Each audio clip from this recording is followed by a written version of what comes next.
और भगवान कपिल। आज भगवान कपिल के सामने मां देवहूति बैठी और देवी देवहूति ने प्रश्न किया, बेटा मैं जीवन में मैंने सारे सुखों का भोग किया, मेरे जिंदगी में कोई कष्ट नहीं।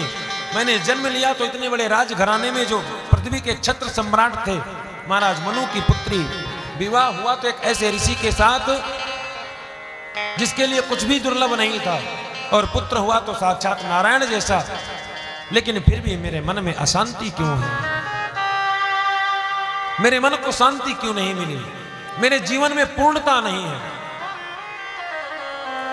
निर्विण्ड नितराम भूमन असत इंद्रिय तर्षणा हेन संभाव्यमानेन प्रपन्नांगं तमा प्रभो। निर्विण्ड नितराम भूमन असत इंद्रिय तर्षणा, इंद्रियों की वासनाएं पूरी क्यों नहीं होती? मेरे मन को संतुष्टि क्यों नहीं मिलती? मेरे जीवन को पूर्णता का अनुभव क्यों नहीं होता? बेटा मेरे ऊपर कृपा करके बताओ। आज मैं तुम्हारी शरण में हूं। तम त्वागताहं शरणं शरण्यं स्वभृत्य संसार तरो कुठारं जिज्ञासयाहं प्रकृते पुरुषस्य नमामि सद्विदाम्बरीष्टम्।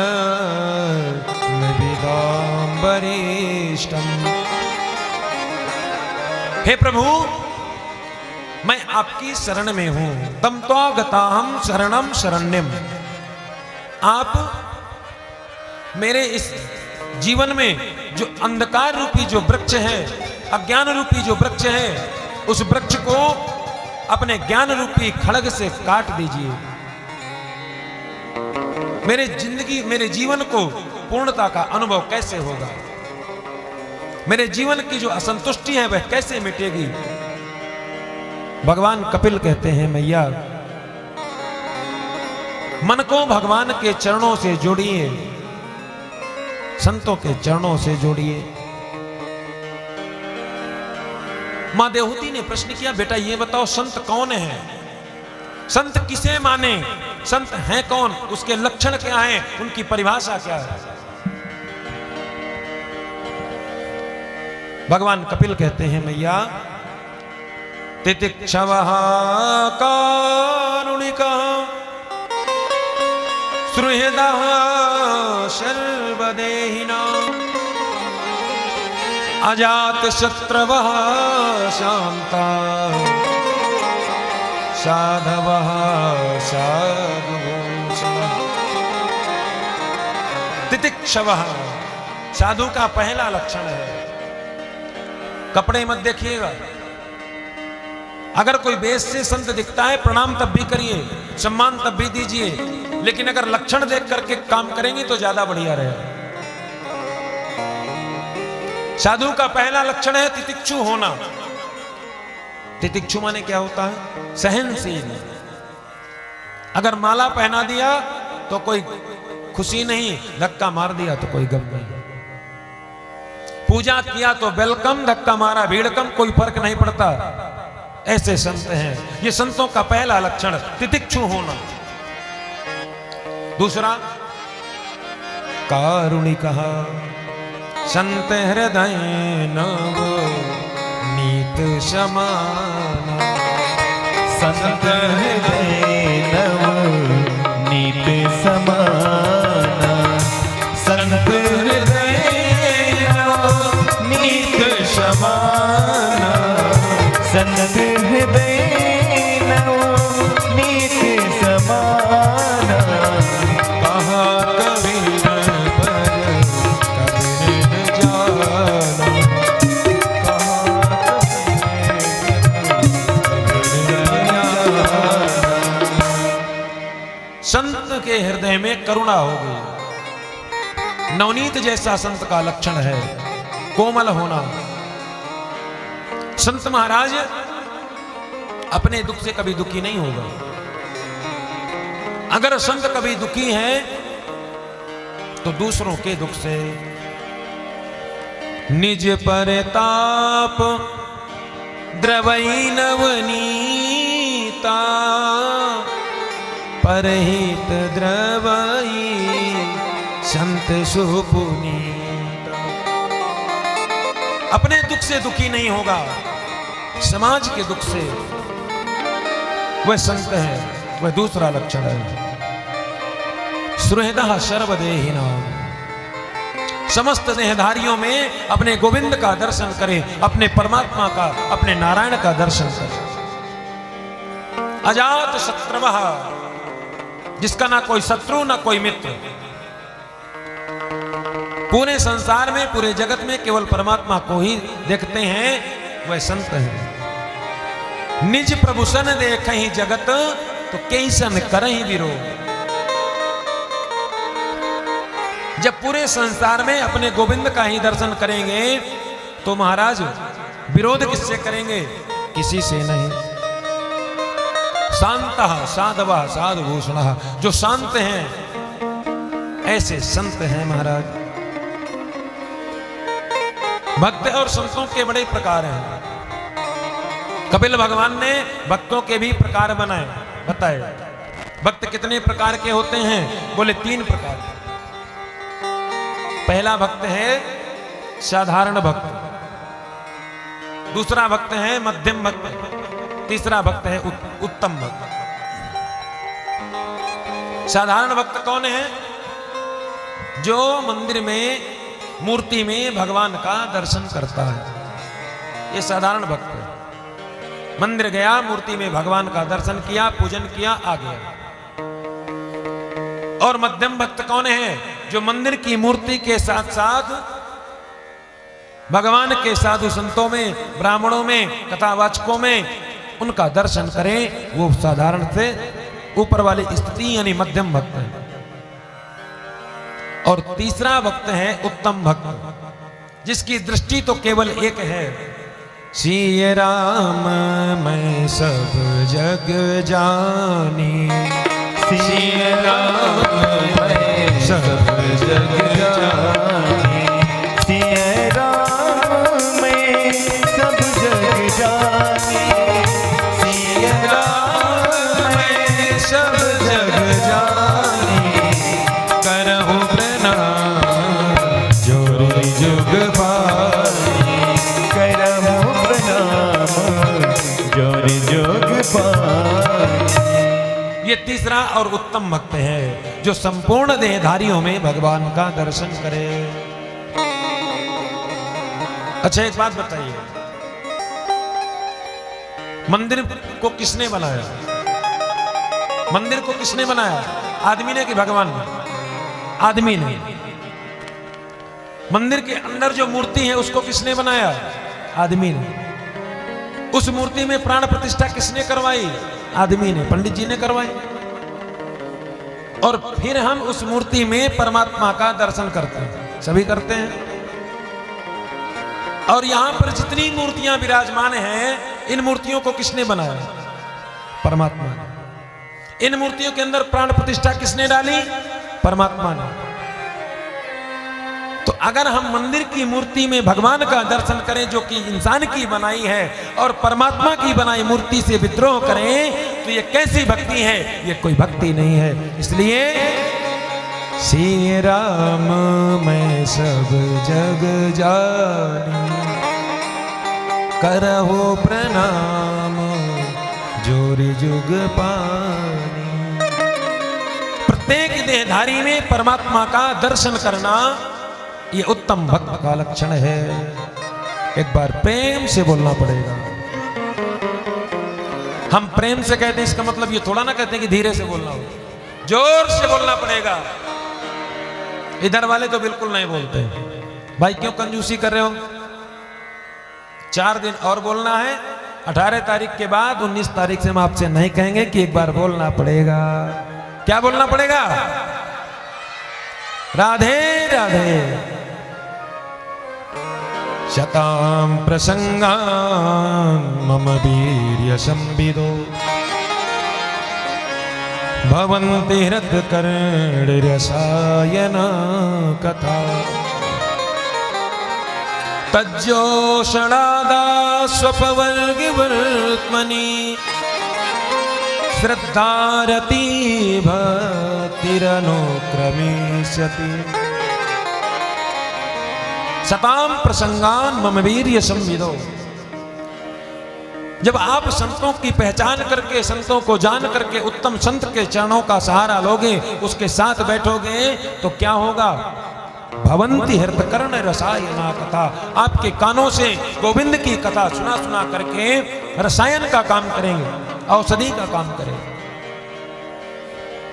और जब आपके हृदय में उस चितचोर की कथा, उस चितचोर गोविंद की कथा चिपक जाएगी आपके चित्त से, तब आपके जीवन में 3 चीजें उत्पन्न होंगी। श्रद्धा, रति, भक्ति। आपको भगवान से प्रेम होगा और भगवान के प्रति आपकी श्रद्धा होगी, विश्वास होगा, प्रेम होगा। आपके अंतःकरण में भक्ति का तरु स्फुटित होगा। इस प्रकार से कपिल भगवान ने अपनी मैया को बड़ा सुंदर संदेश दिया। मैया, जीवन में जितना भी समय मिले और जैसी भी परिस्थिति मिले तो बस एक काम करिए, और आप लोग भी वो काम करिए। ये केवल कपिल भगवान नहीं बता रहे देवी देवहूति को, ये सबको करना है। जब समय मिले, घर में, परिवार में, सुबह शाम जब भी मिले। और मेरा तो एक विशेष निवेदन है आप लोगों से, अगर आप लोग अपने परिवार को एकत्रित करके रखना चाहते हैं तो शाम को 5 मिनट 10 मिनट पूरा परिवार एक जगह बैठकर एकत्रित होकर के रामचरितमानस अथवा कुछ भी 2-4-10 मिनट के लिए सत्संग अवश्य करें। सब लोग भगवान का कीर्तन एकत्रित होकर के करें। सीताराम सीताराम सीताराम कहिए, जाहि विधि राखे राम वही विधि रहिए। सीताराम सीताराम सीताराम कहिए, जाहि विधि राखे राम वही विधि रहिए। सीताराम सीताराम सीताराम कहिए, जाहि विधि रखे राम वही विधि रहिए।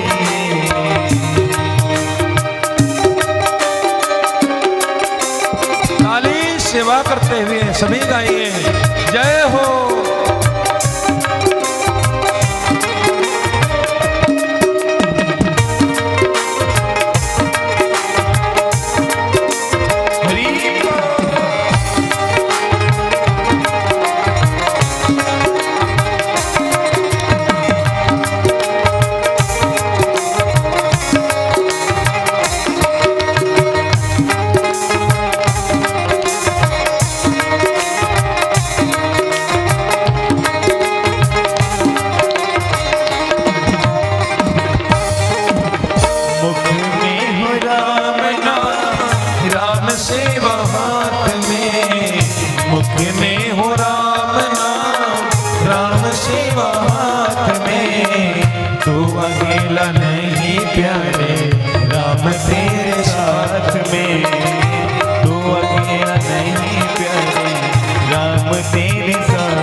जाहि विधि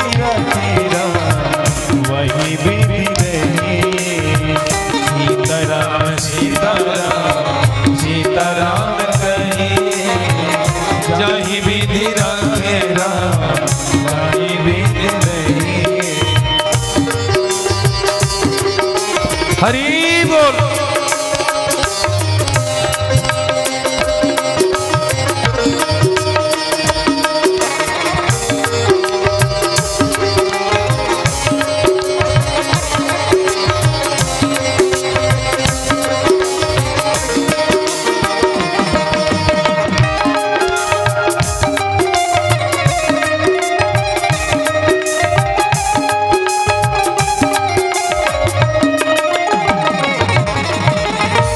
जिंदगी की डोर सौंप हाथ दीनानाथ के, जिंदगी की डोर सौंप हाथ दीनानाथ के।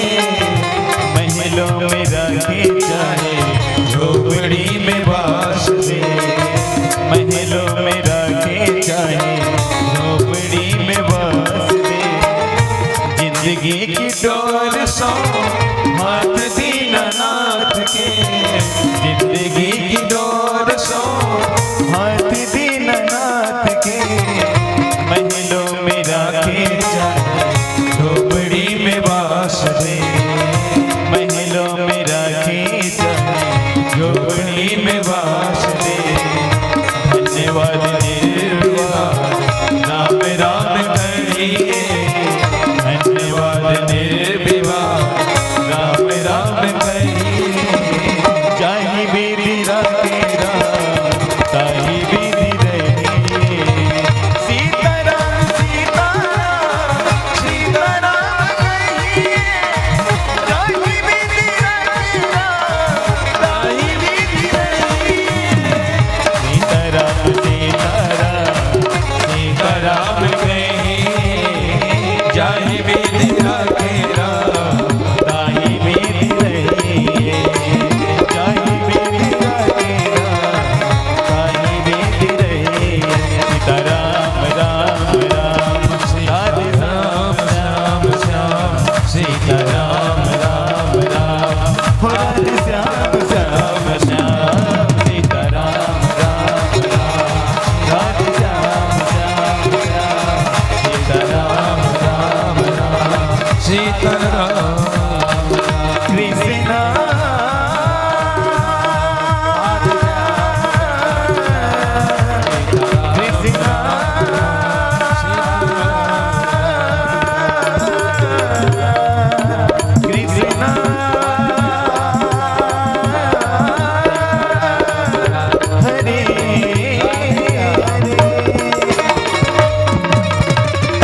बाके बिहारी लाल की जय। जय जय श्री राधे, जय जय श्री राधे। उसके बाद कपिल भगवान ने अष्टांग योग का वर्णन किया। यम नियम आसन प्राणायाम प्रत्याहार ध्यान धारणा समाधि, ये 8 प्रकार के योग, इसको अष्टांग योग कहते हैं। जीवन में कोई ना कोई नियम अवश्य होना चाहिए। आसन सिद्ध होना चाहिए, नियम होना चाहिए, प्राणायाम होना चाहिए। तब जाकर के जब ये 7 चीजें होंगी, तब जाकर के आपकी अंतिम स्थिति होगी समाधि। नियम की एक बड़ी अच्छी कहानी है। एक व्यक्ति था, उसे किसी ने कहा कि भैया यार तू भी कम से कम कोई एक अच्छा सा नियम बना ले, कुछ पूजा पाठ कर लिया कर जीवन में, तू कुछ मत कर, जो तुझे अच्छा लगे तो अच्छा सा कोई एक नियम बना ले। तो महाराज उसके घर के सामने एक कुंभकार रहता था, एक कुम्हार रहता था। उसने नियम बना लिया कि जब तक मैं आज के बाद इस कुम्हार का मुख नहीं देखूंगा तब तक पानी नहीं पीऊंगा। उसने ये नियम बना लिया और काफी दिनों तक उसका ये नियम चलता रहा।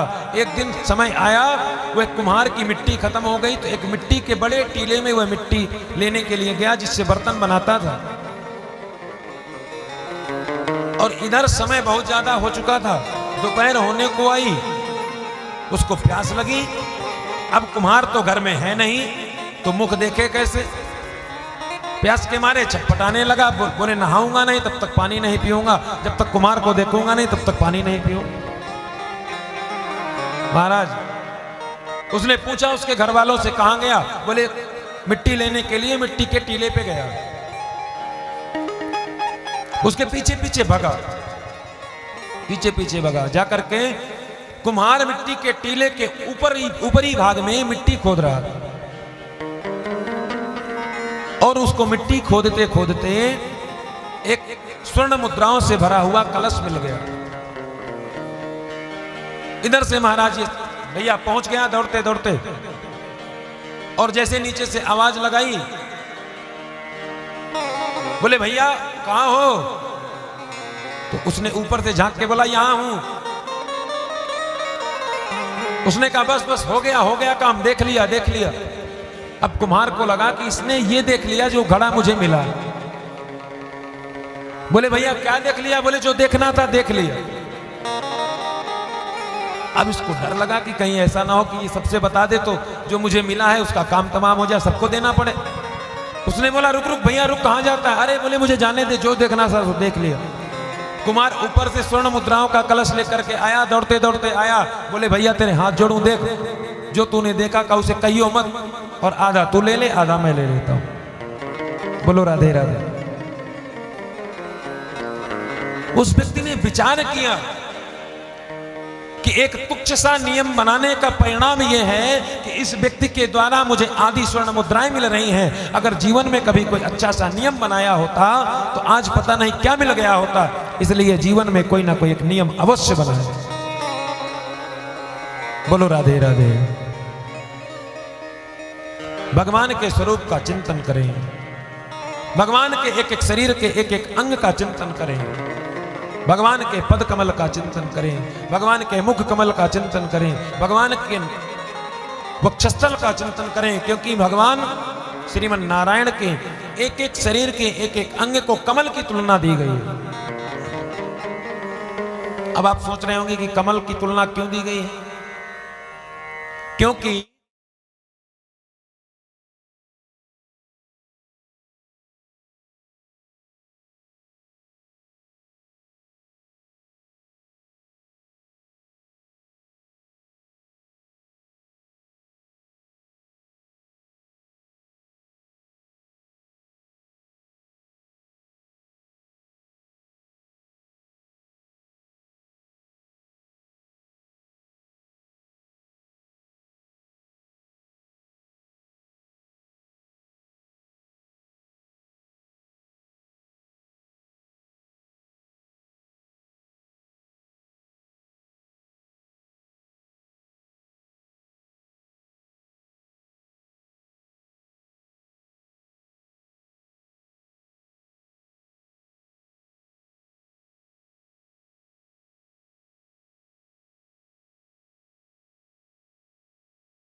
खिले लो के तीव्र, भगवान की मुस्कुराती हुई छटा का दर्शन करिए, क्या फायदा होगा? शोकाश्रु सागर विशोषण मृत्युदारम। आपके जीवन में हजारों शोकाश्रु के समुद्र सूख जाएंगे केवल भगवान के मुस्कुराती हुई उस छटा का दर्शन करने से। कपिल भगवान ने दिव्य उपदेश मैया देवहूति को दिया और अंत में जीव की स्थिति का वर्णन करते हैं, किस प्रकार से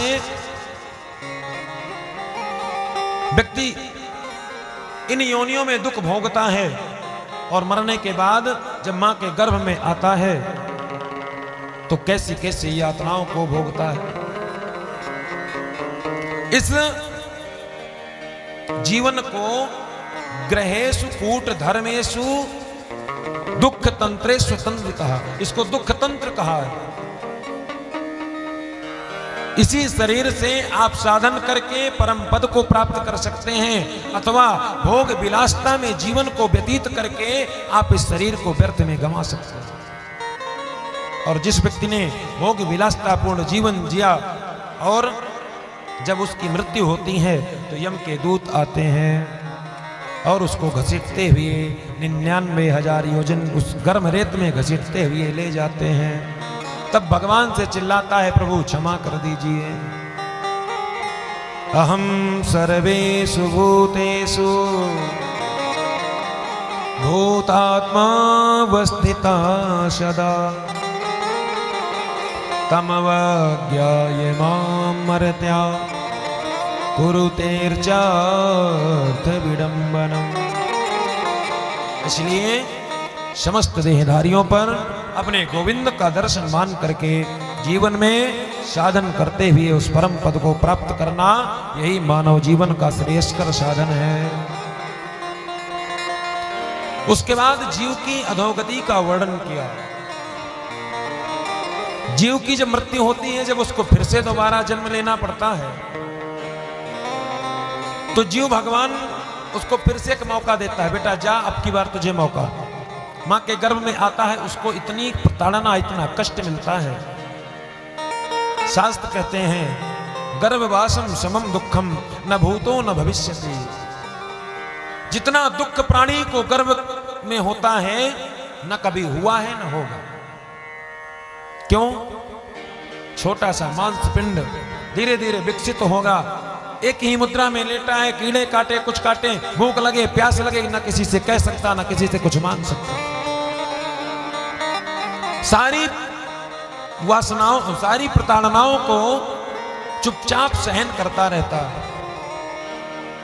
भगवान से स्तुति करता है जीव, हे प्रभु अब की बार बाहर निकाल लो, अब की बार आऊंगा तो बचपन से ही आपका भजन करूंगा। भगवान कहते पिछली बार भी यही बोला, जितनी बार तू गर्भ में आता है बस यही वादा करके जाता है, लेकिन वादा कभी पूरा नहीं करता।